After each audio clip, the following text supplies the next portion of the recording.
오늘은 주제가 헌금을 말하다 라고 하는 주제로 우리 하나님의 말씀을 함께 나누고자 합니다.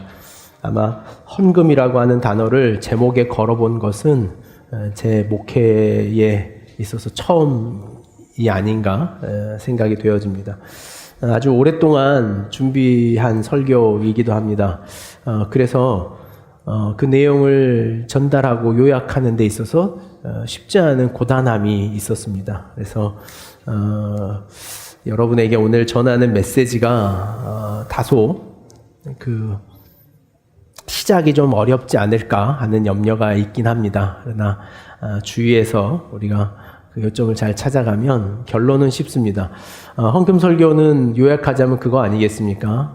간단하게 정리하자면 헌금이 지금 필요할 때다라는 아주 단순하고 명료한 이야기를 전하지 그대로 다 하지 못하는 그 마음의 힘약함과 더불어 그러나 다만 이유 없는 메시지가 아닌 이유를 찾아야 된다라고 하는 또 지독한 고집이 저를 고단하게 하고 오늘의 설교를 만들어가지 않았는가라는 생각을 합니다.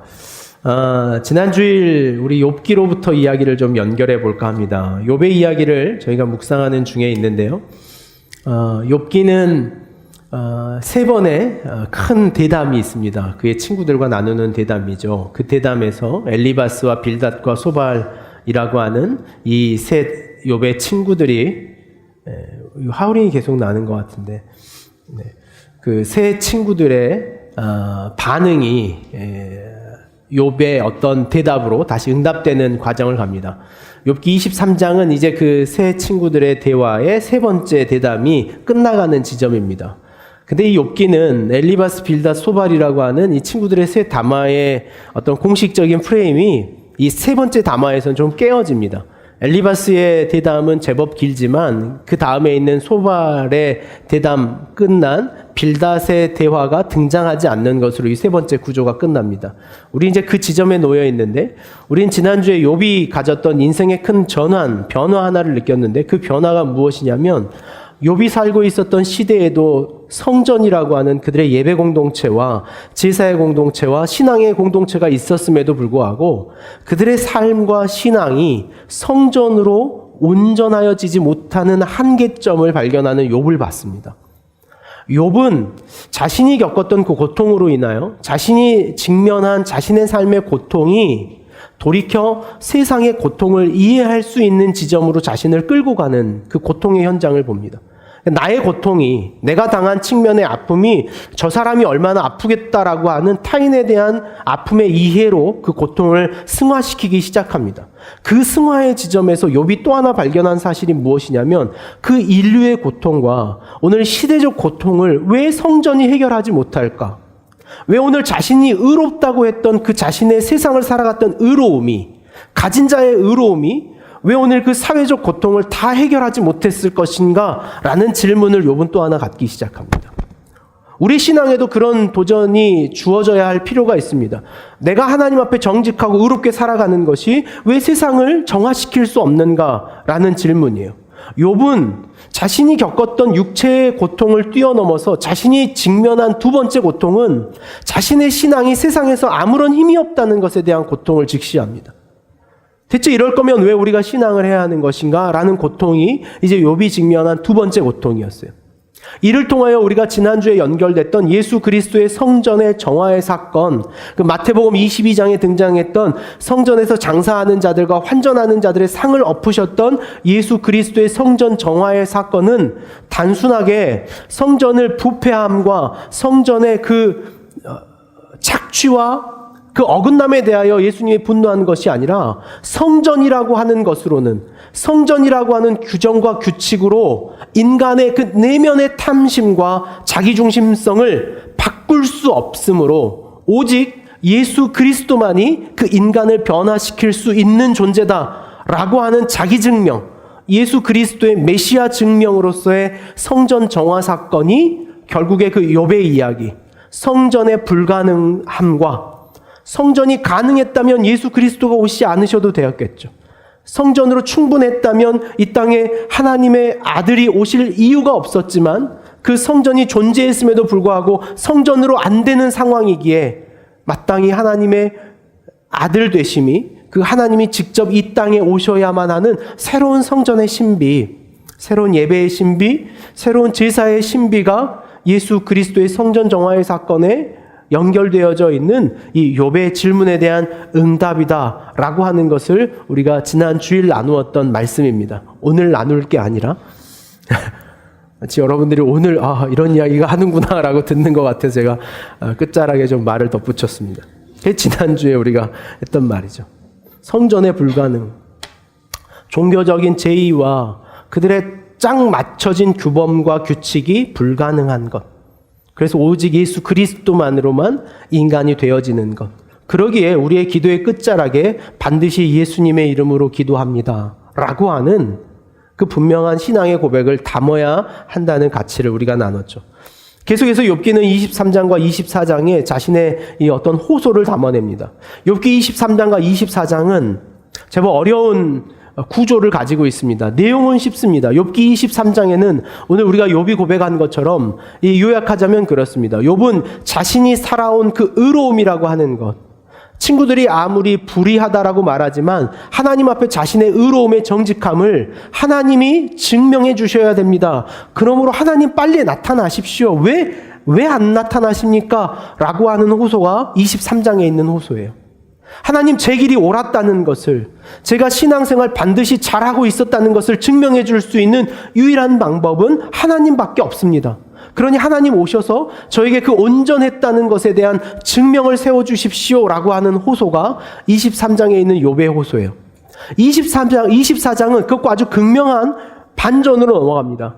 24장 1절 말씀을 여러분 한번 같이 보실까요? 욥기 24장 1절입니다. 어찌하여 전능자가 때를 정해놓지 아니하셨고 그를 아는 자들이 그의 날을 보지 못하는고. 자신의 의로움을 하나님께서 증언해 주셔야 되는데 욥이 느끼는 고통은 하나님이 안 나타나시더라는 거예요. 지금이 하나님이 일하실 때입니다라는 우리의 삶의 이런 지점이 있습니다. 하나님 지금입니다. 지금 하나님의 도움이 필요합니다라는 지점이 있어요. 제 신앙엔 종종 이런 고백을 할 때가 있습니다. 하나님 저랑 잘 안 맞아요라는. 저랑 스타일이 달라요 이런. 욥의 24장 1절을 읽으면서 이게 우리식의 표현이야. 나랑 안 맞아라는 느낌. 여러분 그런 경험이 있으십니까? 하나님 나랑 잘 안 맞는다. 아마 그 지점에 서지 않았다면 그럴 수 있겠죠. 그것이 어떤 규정으로 갈 수는 없는 것 같아서 제가 머뭇합니다. 어떤 사람은 땅에 경계표를 옮기며 양떼를 빼앗아 기르고 고아의 나귀를 몰아가며 과부의 소를 볼모잡으며 가난한 자를 길에서 몰아내나니 세상에서 학대받는 자가 다 스스로 숨는구나. 이게 욥이 발견한 그 시대의 상황입니다. 학대를 받고 있음에도 불구하고 내가 그 고통을 당하고 있다고 세상에 호소하지 못하고 학대를 받고 있는 자들이 오히려 세상에 숨어 들어가는 상황. 욥은 호소하는 거예요. 하나님 이 악이 관영한 이 지점에 하나님 대체 뭐하고 계십니까? 라는 거죠. 자신의 의로움에 대한 인정과 존중이 하나님의 뜻 앞에 있어야 되는 것과 동시에 하나님 앞에 욥은 하나님을 끌고 내는 방법, 하나님 빨리 이 땅에 오셔야 됩니다라고 하는 끌고 오는 방법으로 악의 관영함에 대하여 욥은 말하고 있는 거예요. 이 악의 관영함은 24장 13절에서 17절까지의 말씀에 보면 더 분명하게 등장합니다. 24장 13절에 보면 또 광명을 배반하는 사람들은 이러하니 그들은 그 도리를 알지 못하며 그 길에 머물지 아니하는 자라. 적어도 그 당시에 유대의 사상에는 광명이라고 하는 빛이 있는 시간만은 그들이 범죄를 하지 않는다는 게 있었어요.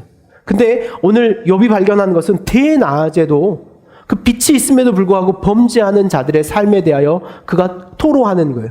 그것은 욥의 입장에서 이런 겁니다. 하나님의 창조 질서를 거스르는 죄악입니다라는 거예요.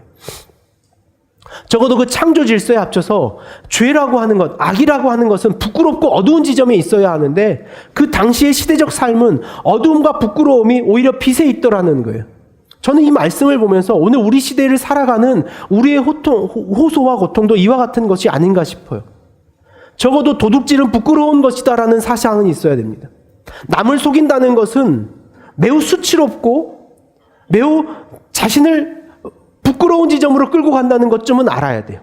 근데 오늘날 우리 사회는 자신이 악을 범하고 부끄러운 짓을 당하면서도 하고 있으면서도 그것이 부끄러운 줄 모르고 행하는 오늘 이 창조 질서를 거스르는 죄악의 모습이 욥에게 있어서도 하나님을 향한 호소의 고통이었다는 거죠. 14절 사람을 죽이는 자는 밝은 때에 일어나서 학대받는 자나 가난한 자를 죽이고 밤에는 도둑같이 되며 밤낮을 가리지 않고 그 악이 자행되는 시대적 상황에 대해서 말하는 거예요. 가늠하는 자의 눈은 저물기를 바라며 아무 눈도 나를 보지 못하리라 하고 얼굴을 가리며. 그 당시에 여성이 당하는 고통의 문제를 이렇게 호소하는 거죠. 16절 어둠을 틈타 집을 뚫는 자는 낮에는 잠그고 있으므로 광명은 알지 못하나니 그들은 아침을 죽음의 그늘같이 여기니 죽음의 그늘의 두려움이 알미니라. 아주 시적인 표현이지만 아침에 광명이라고 하는 것이 떠오르면 누구나 기대하는 거예요. 뭘 기대합니까? 그 혹독한 어려움과 아픔에서 벗어날 것을 기대하는 광명이에요. 그래서 우리는 아픔, 고통 중에 해가 떠오르길 기대하잖아요. 이 절망의 자리에서 해가 떠오른다면 그 고통이 사라지겠지라고 호소하는 그 간절한 기대마저도 악은 인정해주지 않더라는 거예요. 오히려 악이 그 아침을 기다리는 것과 같다라는 거예요. 오늘 저는 이 말씀을 읽다가 문득 예수님이 이 땅에 가르쳐 주셨던 예수님의 기도가 떠올랐습니다. 마태복음 6장 9절에서 10절까지 말씀입니다. 마태복음 6장 신약성경 8페이지입니다. 마태복음 6장 9절에서 10절 말씀입니다. 같이 한번 읽겠습니다. 그러므로 너희는 이렇게 기도하라. 하늘에 계신 우리 아버지여, 이름이 거룩히 여김을 받으시오며 나라가 임하시오며 뜻이 하늘에서 이루어진 것 같이 땅에서도 이루어지이다. 이 말씀이에요. 저는 욥기 23장과 24장이 24장은 마치 예수님이 기도하셨던 하나님의 나라가 임하셨던 것처럼 24절에 땅에서도 이루어지기를 바랍니다 라고 하는 예수님의 기도의 간격을 욥이 겪고 있다는 것을 보게 돼요. 이게 좀 어려운 지점일 수 있겠지만 한번 생각해 봅시다. 하늘과 땅이라고 하는 간격입니다. 하늘과 땅이라고 하는 차이예요. 예수님은 이렇게 기도합니다. 하나님의 뜻이 하늘에서 이루어진 것 같이 땅에서도 이루어지게 하십시오. 마치 그것이 예수님도 인정하듯이 어떤 차이와 공간과 간격을 가지고 있는 것처럼 주님 말씀하시는 거예요. 하나님의 뜻이 이미 하늘에 존재하지만 그것이 땅에 이루어지기까지의 간격. 욥기 23장과 24장에 그 연결되어져 있는 본문 안에서 욥이 발견한 간격, 그 인생의 간격, 인생을 살아가는 욥의 인생관이라고 할 수 있는 그 인생관이 발견되는 지점이 하늘과 땅의 간격이에요. 하늘이라고 하는 욥이 살았던 자신의 의로움에 하나님의 그 명령하신 뜻이 이루어지는 땅의 뜻과 만나야 하는 간격. 그것이 즉시 이루어지지 않은 간격을 욥은 믿는 자들의 인생관이라고 오늘 우리에게 제시하는 거예요. 이게 좀 이해가 되셨습니까? 하나님의 주권은 어떤 무엇과도 견줄 만한 것이 없습니다. 그래서 하나님의 주권이, 하나님의 능력이 반드시 오늘 우리 시대를 이끌어가고 있다는 사실에 대해서는 우리는 인정합니다. 거기에 대한 동의가 없다면 우리가 신앙을 할 수 없겠죠. 하나님이 천지를 창조하셨다는 것, 하나님이 천지의 모든 창조물의 주인이라는 것에 대한 그 주권을 인정하는 것은 우리에게 있습니다. 그러나 그 하나님의 뜻이 이 땅에 온전히 이루어지지만 완벽하게 이루어지진 않았다는 거예요. 이 간격이에요. 완벽하게 이루어졌지만 온전하게 이루어지지 않는 간격. 그것이 하늘의 뜻과 땅의 나라라는 개념이에요. 욥은 자신이 살아갔던 그 의로움이라고 하는 기준과 같이 의롭게 하나님 앞에 살아갔다는 노력의 그 온전하신 뜻이 땅에 이루어지지 않은 그 간격을 욥의 인생에서 발견하는 거예요. 욥은 어떤 인생을 살았습니까? 그 전에 욥은 하나님의 뜻이 온전히 이루어진다면 그것이 자신의 삶에도 온전히 이루어진다는 그 간극 없는 삶을 살았어요. 하나님이 이렇게 하신다면 그것이 자신의 삶에 그대로 이루어진다는 간극이 없는, 자신과 하나님이 완전히 하나 되어 일치되는 것과 같은 삶을 살았던 거예요. 그러나 무엇이 그 간극을 초래했냐면 인간의 고통이라고 하는 것이 그 간극, 벌어진 지점을 보게 하더라는 거예요. 하나님과 자신이 얼마나 벌어져 있는가, 하나님의 뜻과 땅의 세상이 얼마나 어떤 간격을 가지고 있는가를 비로소 보게 되는 지점이더라는 거예요. 오늘 우리가 신앙한다면요, 반드시 간격과 만나 있어야 합니다. 우리가 이 간격이 없이 하나님과 동일한 것이 되어 내가 하나님처럼 누리며 살아가겠다라고 하는 그 간격을 부정하는 것은 누구의 속임수냐면 사탄의 속임수예요. 이 땅에 사탄이 처음 등장하여 인간을 유혹했던 유혹을 우린 잘 기억합니다. 사탄이 인간에게 찾아가서 인간을 유혹했던 우린 그 유혹의 문구를 알아요. 너희가 하나님처럼 될 것이다라는 거예요. 하나님처럼 된다는 것은 그들의 인간됨이 하나님과의 어떤 격차를 두고 있다는 것을 그들이 알고 있었다는 거예요. 오늘 욥기 1장과 2장에 우리가 전절의 배경을 아는 것처럼 사탄이 하나님 앞에 찾아와 항변하고 있는 이유가 뭔지 알아야 돼요. 그건 뭡니까? 모든 인간이 하나님처럼 살아가지 않다는 거예요.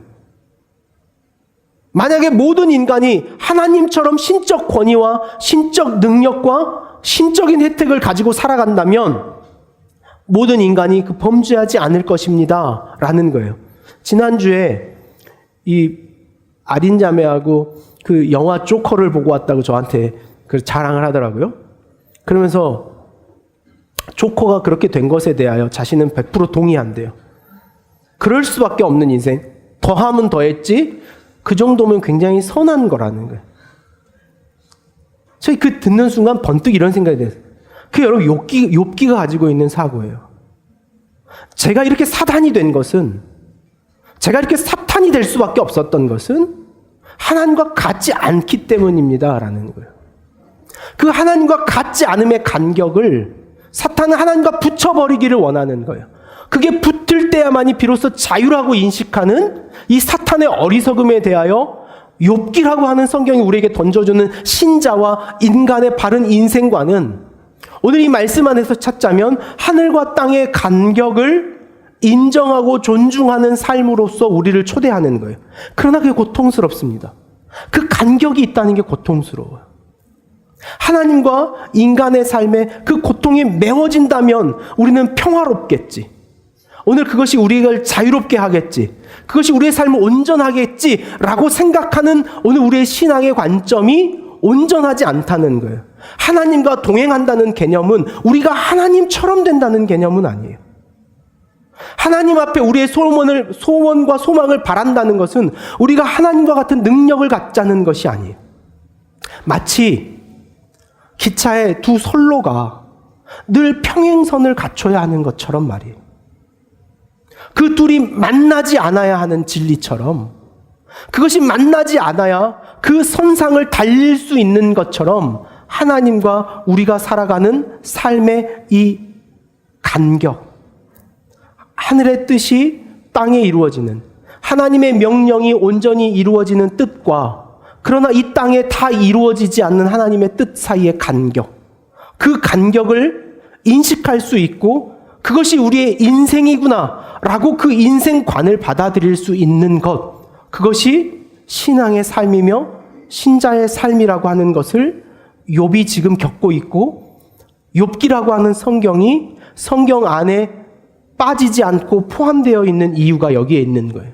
우리에게 주는 유익, 우리가 어느 지점에 서 있는가를 보는 거예요. 우리는 어디에 있는 거예요 지금? 그 간격 안에 있는 거예요. 왜 우리가 예수 그리스도를 믿고, 늘 여러분들에게 자주 던지는 질문이지만 예수 그리스도를 믿는 순간 우리를 왜 안 죽여주실까라는 질문이 저에게는 제 청년의 가장 큰 깊은 고민이었어요. 하나님이 인간을 구원하시는 것이 최종의 목적이라면, 구원의 확신이 있는 순간 우리의 생명과 숨을 끊어가신다면 그것처럼 명확한 사인이 또 있을까라는 생각을 했던 거죠. 왜 예수 그리스도로 우리에게 구원을 허락하셨음에도 불구하고 우리의 생애를 이 간격에 남겨두시는가를 모른다면 오늘 우리의 인생, 신앙적 삶이라고 하는 것은 늘 혼란스러울 수밖에 없어요. 왜 살아가십니까, 여러분? 우리의 남은 삶의 이유는 뭡니까, 그러면? 예수 그리스도가 우리를 구원하셨다는 그 구원의 완성으로서 우리의 삶을 최종으로 여겼다면 남겨진 이 삶은 대체 뭘까요? 왜 존재할까요? 여러분 오늘 왜 살아있다고 생각하십니까? 욥기를 시작하며 욥기가 가지고 있는 가장 명확한 주제 한 가지를 우리가 확인한 바가 있습니다. 그건 뭐냐면 인간의 정체성의 문제라는 거예요. 존재에 대한 질문. 욥기라고 하는 이 욥의 이름의 주제가 뭐라 그랬습니까? 내 아버지는 누구신가? 라는 이름이에요. 무슨 이름이 이런 괴팍한 이름이 있습니까? 내 아버지는 누굴까? 라는 거예요. 내 아버지는 누굴까? 라고 하는 것을 좀 더 의역해 보면 내 근본은 무엇일까? 내 존재란 무엇일까? 라고 하는 질문이 욥이라고 하는 이름이 가지고 있는 증명이에요. 인간이란 뭘까라는 것에 대하여 욥기는 이제 28장에 다다르는 동안 조금씩 답변하고 있는 거예요. 그 고통으로 인하여 간극을 느끼며 인간이란 그 땅과 하늘의 그 중간 간격을 살아가는 존재구나 라고 하는 인생의 새로운 가치관, 인생의 관점을 우리에게 전달해 주는 것이 욥기라고 하는 책의 중요한 주제로라는 거예요. 하나님이 명령하시는 뜻과 제가 이 개념을 오늘 여러분들에게 나눠드릴 그 교환에도 좀 적어놨습니다. 한번 깊이 여러분들께 좀 나눠볼 필요가 있어요. 하나님이 명령하시는 뜻과 이게 하늘의 뜻이에요. 하나님의 명령하시는 뜻은 그 명령 즉시 이미 이루어진 뜻입니다. 그러나 이 땅에 바라시는 하나님의 뜻, 명령하시는 뜻과 바라시는 뜻, 명령하시는 뜻은 그 뜻이 선포되는 순간 이루어지나 그 바라시는 뜻은 그것의 최종에 가서야지만 그것이 이루어졌다라고 확인할 수 있는 두 가지 하나님의 뜻이 있더라는 거예요.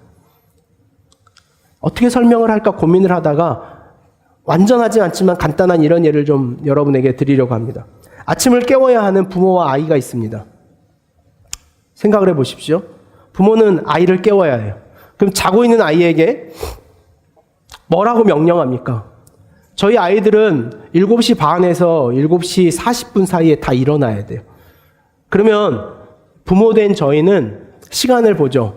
그러면 7시 40분이 되면 7시 30분이 되면 큰아이는 보통 자기가 스스로 혼자 일어나기 때문에 두고 천천히 깨우기 시작합니다. 7시 30분이 되면 그 아이를 깨워야 한다는 부모의 뜻이 명령과 함께 분명하게 이루어지는 거예요. 그 뜻이 명확하지 않습니까? 7시 30분이면 일어나야 된다라고 하는 그 명령과 함께 뜻의 온전함은 이미 부모에게 이루어진 사실이에요. 그리고 나서 아이에게 그것을 명령합니다. 이제 일어날 때다. 주아야 일어나라. 라고 하는 거예요. 그러면 이미 그 명령은 부모에게 있어서 이미 이루어진, 그 명령이 선포되는 순간 이루어진 뜻이에요. 그러나 이 아이가 그 명령을 듣는 순간 버떡 일어나서 네 라고 대답하지 않습니다. 이 아이가 그 간격을 버텨요. 이렇게도 한번 들춰보고 저렇게 한 번 더 뒤집어 봅니다. 가서 이불을 걷어내죠. 일어나라고. 그래도 어떤 발버둥을 쳐서도 다시 몸부림을 치면 고통스러워요. 그 간격이. 누구에게 고통이에요? 둘 모두에게 고통이에요. 그러나 여러분 그 간격은 또 하나 그것이 우리 삶이에요. 그 간격이 없다라고 생각하면 우리 인생은 착각하고 있는 거예요. 하나님의 명령에 간격이 없다는 착각이 우리를 힘들게 해요. 하나님의 명령과 하나님의 뜻이 우리를 자유롭게 하고 우리를 사랑하며 우리를 온전케 하겠다는 하나님의 그 명령과 우리의 삶의 간격을 인식하지 못한다면 그것이 없다고 말하면 거짓이에요. 그것은 잘못하는 신앙인이에요. 그 간격이 반드시 있어야만 해요. 그 간격이 고통임에도 불구하고 반드시 있어야 해요. 끝내 이 아이가 한 5분, 6분을 뒤척이다가 이렇게 일어납니다. 그건 뭡니까? 그건 비로소 제가 바라던 부모와 자식이 모두 바라던 뜻이 이루어지는 지점은 그 아이가 끝나는 지점, 일어나는 지점에야만 그 뜻이 이루어졌다라고 말할 수 있더라는 거예요. 대체 그 뜻이라고 하는 범위가 어디서부터 어디까지입니까? 처음에는 깨울 뜻이 없었습니까, 제가? 그냥 한번 깨워볼까 이겁니까? 시간도 많이 남았는데 한 5시에 깨워볼까? 일어나나 한번 테스트해볼까? 아니에요. 명확한 뜻과 목적과 이유가 있습니다. 그러나 그 뜻이 명령과 바라시는 뜻이 이루어지는 이 사이의 간격, 이 간격을 경험하고 인정하고 존중하는 것이 오늘 신앙인이 살아가야 할, 인간이 살아가야 할, 이 땅의 인간이 살아가야 할 바른 인생관, 인간의 삶의 태도라고 하는 것을 욥기 안에서 보게 되는 거예요. 우리는 이 간격을 존중해야 합니다, 여러분. 우리가 살아가고 있는 이 간격을 바울이라고 하는 우리 초대교회의 사도는 이런 의미로 우리에게 자주 등장했어요. 이미와 아직이라고 하는 사이 간격으로 우리에게 제안합니다. 이미 이루어진 구원이지만 아직 온전치 않은 구원. 우리는 그 이미와 아직이라고 하는 이 시간의 개념이 얼마나 서로 연결될 수 없는가를 압니다. 이미 사왔는데 아직은 없어. 이게 무슨 말입니까? 이게 우리 문법으로 이해가 되는 말입니까? 우리 사고로 이해가 되는 겁니까? 그게 기독교 인생이에요. 이미 하나님의 나라가 내 안에 이루어졌지만 아직 하나님의 나라를 맛보지 못하는, 완성하지 못하는 그 이미와 아직이라고 하는 그 사이 간격. 그 간격은 초대교회 교인들도 살아갔던 간격이에요. 그 사이의 간격이 그들에게 인식되었던 가장 중요한 힘이 뭐였냐면 그것이 이 땅에 오신 예수 그리스도의 자기 비하였어요. 예수님은 그 사이 간격을 예수님이 이렇게 표현하십니다. 높고자 하는 자는 낮아져라. 그것이 간격이에요, 여러분. 높고자 하는 자가 어떻게 낮아집니까? 살고자 하는 자가 죽어라. 이게 그 간격이에요. 기독교 복음이 가지고 있는 기독교인이라고 하는 신앙인이 살아가야 할 신자의 태도예요. 그 간격을 존중하고 인정하는 것. 대체 그 간격은 무엇일까? 라고 하는 자신의 책임과 의지와 삶에 대한 열정을 쏟아놓을 공간으로서의 간격이 우리에게 필요한 거예요. 하나님 우리에게 그 간격을 주십니다. 예수 그리스도를 믿고 구원의 경험이 있음에도 불구하고 오늘 우리가 살아가고 있는 이 지점은 간극이에요. 간극. 그래서 우리에게 성서는 이 간극을 살아가는 존재로서 나그네라고 하는 칭호를 붙입니다. 나그네. 언젠가 그 간격을 벗어나야 하지만 지금은 그 사잇길을, 완성되지 않는 사잇길을 살아가고 있는 사람들이라고 하는 인생관을 우리에게 주는 거예요. 나그네. 온전하지 않고 그것이 언젠가 이루어질 거라는 거예요. 오늘 기독교인들이 가지고 있는 인생관에 있어서 이 사회의 간극을 인정하지 않으므로 마치 여기가 이 간격이 없는 이미 하나님의 나라를, 이미 유토피아를, 이미 완성된 세상을 살아가는 것처럼 이 땅에 자신을 완전히 정착시키려고 하는 행위와 태도가 오늘 우리가 그리스도인으로 살아가는 어긋난 인생관의 모형이 될 수 있더라는 거예요. 우리가 여호수아서를 쭉 묵상해 왔잖아요. 여호수아서에서 이스라엘 백성들이 그 가나안 땅에 들어가서 땅을 하나하나씩 분배받습니다. 그러면서 하나님이 그들에게 말합니다. 땅은 너희들의 영원한 소유가 아닌 나의 것이다. 레위기 말씀에 있는 것처럼 땅은 너희 것이 아닌 내 것이다 라고 하는 말씀으로 그들에게 분배받은 땅이 인간의 소유가 될 수 없는, 그것이 영원한 정착지가 될 수 없다는 사실을 우리에게 말씀해 주고 계시는 거예요. 그것은 지나갈 어떤 지점이더라는 거예요. 영원한 것으로 생각하지 말아라 라는 거예요. 하나님에 대하여 사탄이 가졌던 우리는 저항을 다시 한번 생각해 봐야 됩니다. 그 간격, 인간이 살아가는 그 고통이라고 하는 간격이 없다면 인간이 온전할 것이다 라고 말하는 사탄의 착각을 우리는 반드시 드러낼 수 있어야 하더라는 거예요. 초대교회 신앙인들이 가졌던 인생관은 여기에서 비롯됩니다. 초대교회 신앙인들이 메시아를 기다렸던, 유대인들이 이 땅에 다시 오실 메시아를 기다렸던 그들의 메시아 신앙은 그들을 다시 이 하나님의 영역으로 완전히 올려줄 메시아를 기다렸어요. 그것이 그들의 정치적인 독립이었고 사회적인 우월성이었고 다윗의 왕국을 다시 재건하는 것이었어요. 이 땅에 메시아가 다시 온다면 자신들을 이 로마의 정복점에서 벗어나서 로마를 정복할 수 있는 존재로 바꿔줄 거라는 거예요. 무엇을 힘입어요? 하나님의 창조의 능력과 하나님의 그 천지를 주장하시는 그 운행의 능력으로 말이에요. 우리가 잘 알 수 있는 건 마태복음 4장에서도 예수님이 당했던 사탄의 시험 앞에 보여줍니다. 이 땅에 구원하러 오시는 예수 그리스도를 과감하게 시험하는 사탄의 세 가지 시험을 우리는 알고 있어요.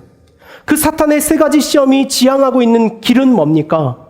네가 하나님의 아들이라면 하나님과 똑같이 되어봐라라는 거예요. 예수님이 일관적으로 사탄에게 나를 시험하지 말라. 나는 하나님처럼 되기를 원하지 않고 다만 그가 나에게 이루고자 하시는 뜻이 이루어지기를 바랄 뿐이다. 라는 것으로 대답해요. 그것이 이 땅에 예수 그리스도가 오셔서 사탄의 시험을 기가 막히게 무력화시켰던 예수님과 사탄의 일화예요. 우리가 그 말씀을 읽고도 우리의 신앙이라고 하는 신앙인의 삶의 태도와 의식이 무엇을 지향하며 살아가냐면 당시에 메시아를 기다리던 유대인들처럼 우리의 종교와 우리의 신앙이 말라기 3장에 있는 것처럼 우리의 신앙의 행위가 우리를 더 나은 지점, 더 높은 지점으로 하나님과 만나게 하는 것으로 우리의 신앙의 행위가 끌고 간다고 착각하는 것. 그것이 우리를 궁극적으로 어디까지 끌고 갔냐면 지금의 이 기복신앙과 기복 중심의 신앙. 마치 성공해야만 하나님 앞에 은혜를 받았다고 말할 수 있는 신앙으로 우리를 변질시켜 버렸더라는 거예요. 오늘 이 고린도후서 8장의 말씀을 한번 보실까요? 고린도후서 8장은 당시에 초대교회가 겪었던 아주 극심한 어려움에 대하여 이야기하고 있는 본문입니다.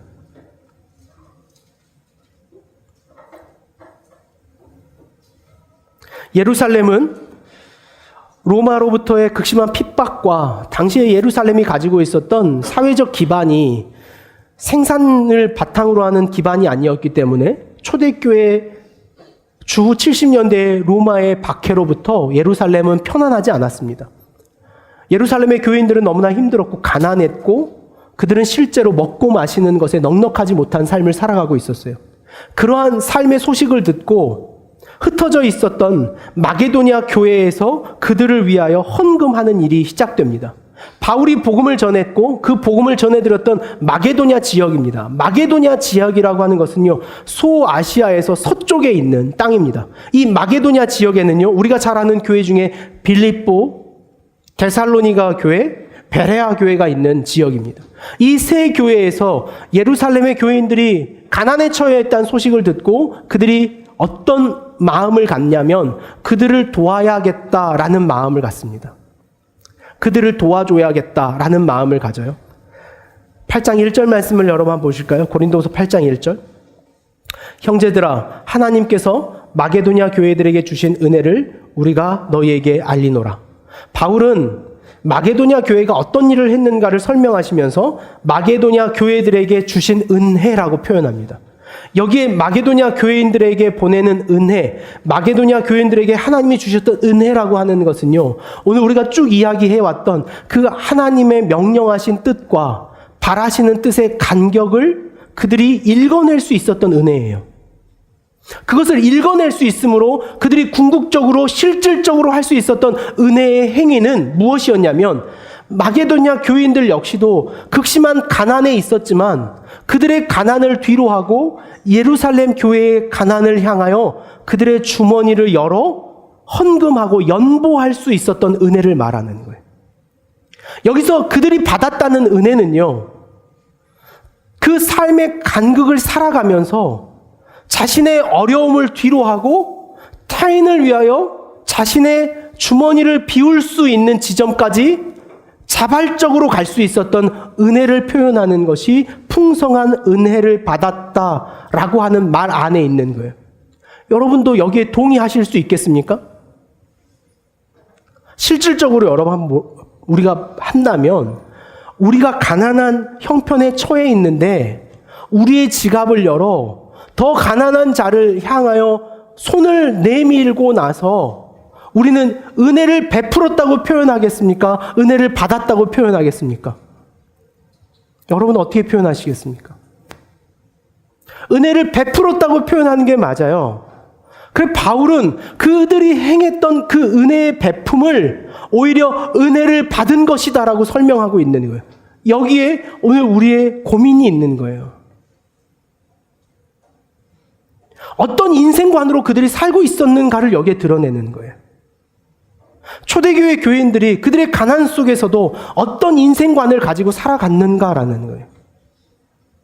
오늘 우리가 하나님 앞에 헌금이라고 하는 주제를 다루면서 제가 고민했던 것은 헌금의 어떤 용도, 용례, 구약의 어떤 개념 이런 것들을 설명하는 것을 수없이 자료로 정리하고 수많은 책들을 읽으면서 제 마음에 마지막에 와서 닿았던 것이 바로 이런 거였어요. 아, 헌금이라고 하는 문제는 오늘 우리가 이 땅을 살아가는 신앙의 신앙관, 인생관의 왜곡으로부터 시작됐구나라는 것을 발견했어요.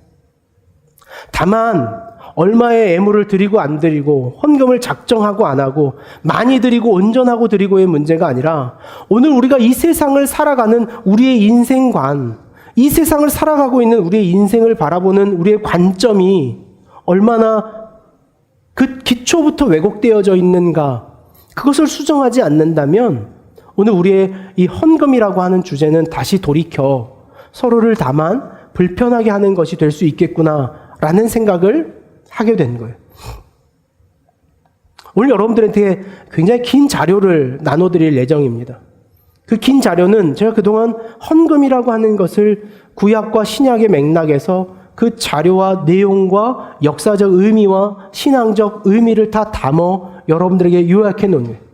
설교의 골자 안에 그런 것들을 다 집어넣으려다가 여러분 스스로에게 그 고민을, 그 이해를 넘겨드리는 것이 가능하겠다라는 생각에 오히려 그것을 길게 정리해 여러분에게 좀 나누어 드리려고 합니다. 더 중요한 것은 오늘 우리가 예수 그리스도를 구주로 고백하는 우리의 인생을 살아가는 지점. 얼마 전에 함께 신앙하는 한 지체로부터 저에게 이런 말을 들었어요. 목사님 공동체에서 얼마간 제가 함께 살아가면서 이런 질문이 있습니다. 믿는 자와 믿지 않는 자가 무엇이 다르죠? 라는 질문을 받았어요. 자기가 이곳에 와서 한 2년 정도 신앙생활을 하면서 그가 받는 질문이더라는 거예요. 뭐가 다르죠, 목사님? 좋은 거 좋아하고 좋은 거 좋은 줄 알고 어디에 살면 더 좋고 어떤 아파트가 비싸다는 거 다 아는 거에 뭐가 다르죠?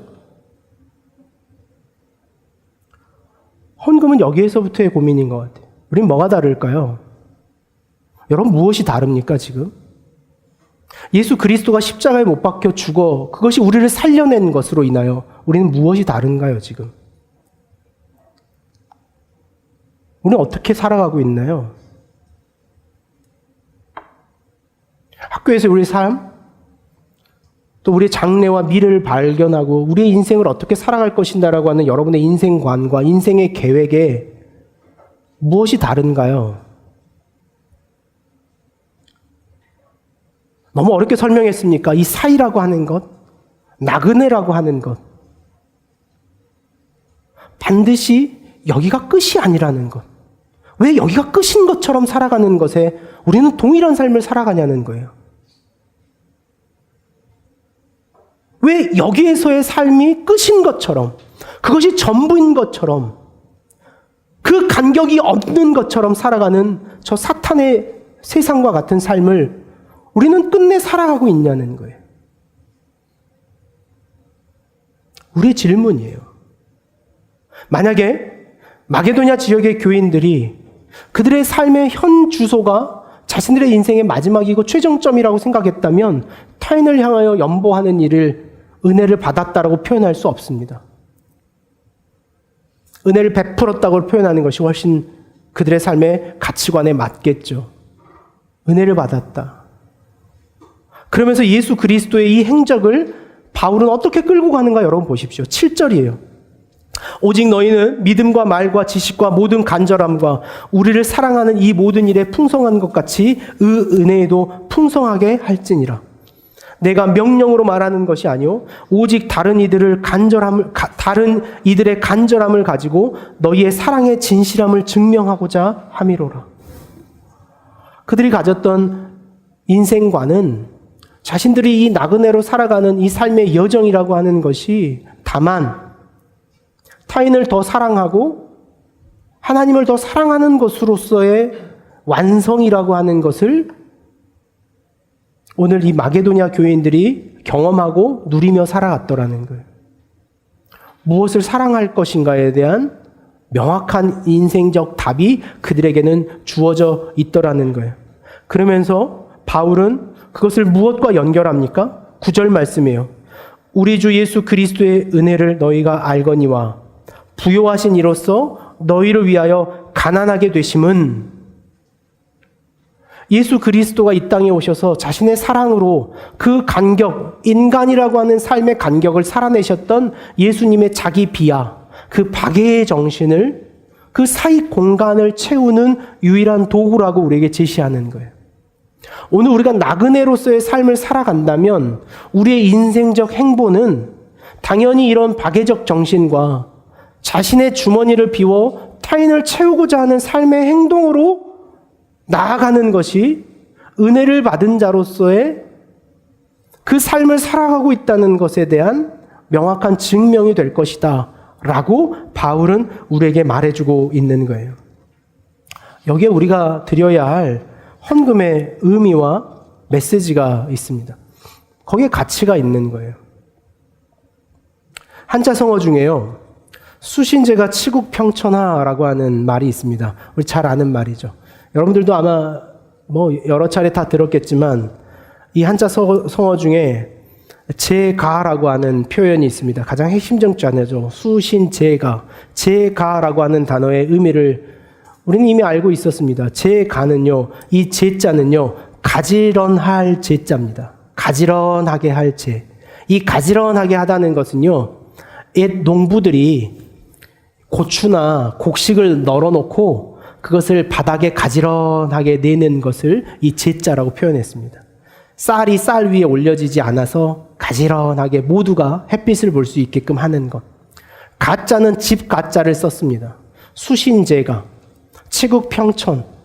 수신제가라고 하는 것은요, 한 마을에 사는 사람들이 누군가의 집은 너무 궁궐처럼 지어지고 누군가의 집은 너무 가난한 초가집이 되지 않게 그들의 집들을, 함께 살아가는 삶의 자리들을 평탄하게 하라는 거예요. 그 집들을. 우리가 지금 평탄하지 않는 세상을 살잖아요. 오늘 우리 세상이 수신제가 합니까? 터미널 앞에는 40층에 다다른 이렇게 아파트가 막 올라가요. 저희 아들 친구가 24층에 사는데 늘 거기 갔다 오면 그 집의 뷰를 저희한테 막 소개해요. 저희 집 1층이거든요. 볼 게 없어요. 24층에서는요. 저기 광주 시내가 다 보인대요. 우린 인간의 근본을 사실은 알고 있었어요. 그것이 우리에게 주셨던 하나님의 자연적 원리였어요. 그 사익길을 살아가고 있다는 것. 나그네라는 것. 오늘 무엇이 우리를 이렇게 끌고 가는지 여러분 아십니까? 어긋난 이 시대의 이 자본의 문제, 돈이라고 하는 것이 오늘날 우리 사회를 얼마나 왜곡시키고 있는가. 그래서 돈이라고 하는 것은요, 헌금이라고 하는 것은요, 자신의 인생관을 드러내는 가장 중요한 바로미터라는 것을 성경은 우리에게 제시하는 거예요. 여러분의 삶은 우리가 살아가고 있는 소비와 우리가 만들어 가려고 하는 자본의 척도와 동일하다는 거예요. 내가 살아가는 인생관은 내가 입으로 말해 살아가는 것이 아니라 우리가 실천하며 우리가 그대로 고스란히 살아가고 있는 우리의 삶의 이 자본적 삶에 있더라는 거예요. 독일의 유명한 근대 철학자 중에 하나인 빌터 베냐민이라고 하는 사람이 있습니다. 사진이라고 하는 현상학으로 바라보는 인문학적 이해로 미디어라고 하는 것을 처음에 사회학적으로 접목시키신 분이에요. 이 발터 베냐민이라고 하는 이가 창조와 공간이라고 하는 여러 대담 안에 이런 글을 하나 넣어놨습니다. 자본은 오늘날 우리 사회에 유사 전능성을 가져왔다라고 말했어요. 이게 100년 전에 1800년 후반에 나왔던 선언입니다. 자본은 우리 사회에 유사 전능성을 낳았다. 그것이 다 되더라. 돈이 있으면 다 되더라는 거예요. 어쩜 그게 우리 지금 살아가는 인생관 아닙니까? 제가 지난 여름에 저희 부모님 집을 좀 리모델링 할 일이 있어서 같이 공사를 했는데요. 그날 공사하신 업자분들이 와서 하시는 모든 말씀이 그래요. 이렇게 오래된 집인데 장판을 깨끗이 깔 수 있을까요? 장판 업자를 한 4분 정도 이렇게 소개를 받아서 했어요. 4분이 한결같이 하시는 말씀이 있어요. 돈이 있으면 못하는 일이 어디 있습니까? 요즘에 돈이 있으면 못하는 일이 어디 있습니까? 여러분들이 동의하십니까? 돈이 있으면 다 하죠. 그것이 100년을 지나 지금에 와서는 돈이 없어 못하는 일이 생겨버렸어요. 하고 싶어도 돈이 없어서 하지 못하는 세상이 오늘 우리 시대에 공존하고 있더라는 거예요.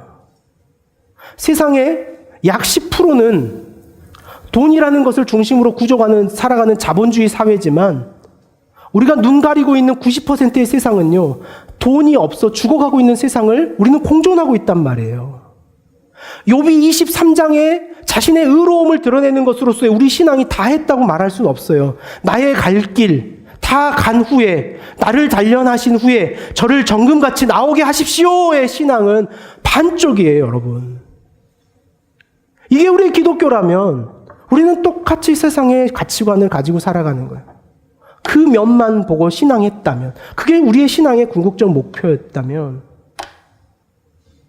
욥은 비로소 24장에 오늘 우리가 살아가고 있는 시대에 돈이 없어 굶주리고 있는 자들의 삶을 본 거예요. 돈이 있으면 우리 다 하죠. 좋은 여행, 즐거운 먹거리, 화려한 것들을 꾸밀 수 있는 것에 있어서 우리는 다 됩니다.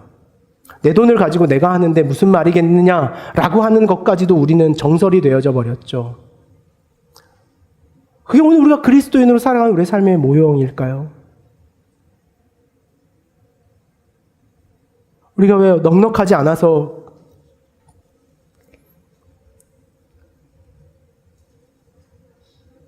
자본은 주조된 자유다라는 말도 있습니다.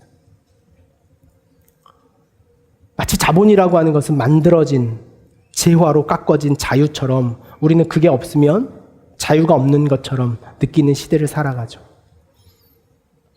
우리는 이 말을 제가 찾아봤는데 없더라고요. 소비 행위자라는 것이 어쩌면 오늘 시대 우리의 자본에 대한 태도가 아닌가 싶어요. 우리는 다만 소비자가 아니라 소비를 행위하는 것으로 자유를 느끼는 사람들이 돼버린 것 같아요. 그래서 내가 돈을 쓰는 것이 즐거워요. 그래서 내가 친구를 데리고 가서 내 돈을 내가 그에게 소비하는 행위자가 될 때 즐거워요. 우리는 헌금도 그렇게 돼버리는 시대를 사는 것 같아요. 내가 행위자가 되어야지만 하나님이 행위자가 되시기를 원하지 않고 내가 행위자가 되어 그 소비의 행위를 내가 느낄 때만 우리는 비로소 우리의 소비를 열어요. 그것이 오늘 우리가 살아가는 인생관으로 인하여 오늘 우리가 막혀져 있는 바른 헌금의 행위에 대한 어긋남이에요.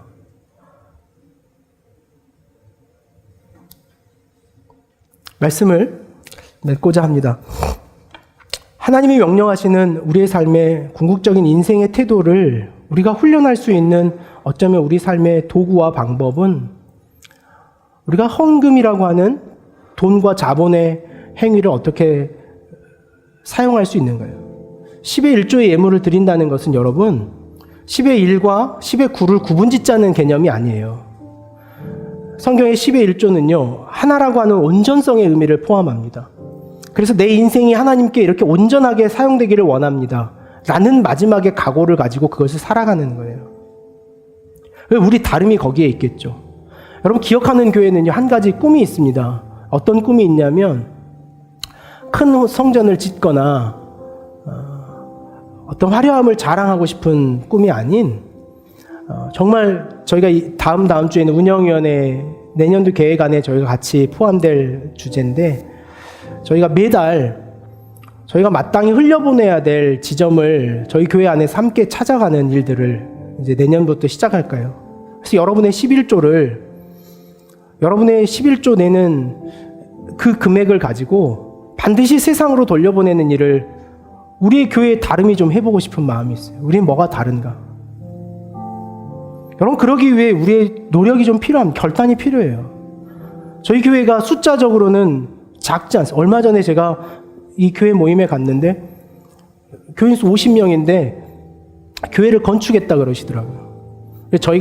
저희는 애들까지 한 80명 되는데 그랬더니 아유 곧 저 목사님 교회 짓겠는데요 그러더라고요. 그래서 제가 그럼요 암요 2개 3개도 짓죠. 근데 여러분의 삶의 참여가 어디까지가 헌금이고 어디까지가 있냐? 아니에요. 그건 하나님 사랑하는 마음이면 되는 거예요. 우리 삶의 태도면 되는 거예요. 이건 용돈인데 해야 되나요? 너무 많아서 못하는 어려움이 있나요? 왜 우리의 다름이어야 해요. 다름은 어디에 찾으시겠습니까? 우리는 좀 이 다름을 선언하는 교회가 되기를 원합니다. 그래서 여러분이 마땅한 받은 바 여러분의 삶의 가치를 인생을 하나님께 내어드리는 10의 1조의 예물과 적어도 주정의 헌금과 우리 마땅한 책임을 반드시 다시 한번 하나님 앞에 회복하는 저와 여러분의 신앙의 태도가 있을 수 있기를 간절히 원합니다. 우리 믿음의 고백을 다시 한번 나눴으면 좋겠습니다. 하나님, 예배하는 우리들의 마음속에 하나님의 마음을 알게 하십시오. 그리고 사랑하는 자녀들에게 나눠주라고 말씀하시는 이 명령 앞에 우리가 입술로만 고백하는 것이 아니라 삶으로 진정 고백할 수 있는 자들이 되기를 원합니다. 우리 마음 담아서 우리 찬양의 고백 같이 한번 할 수 있기를 원합니다.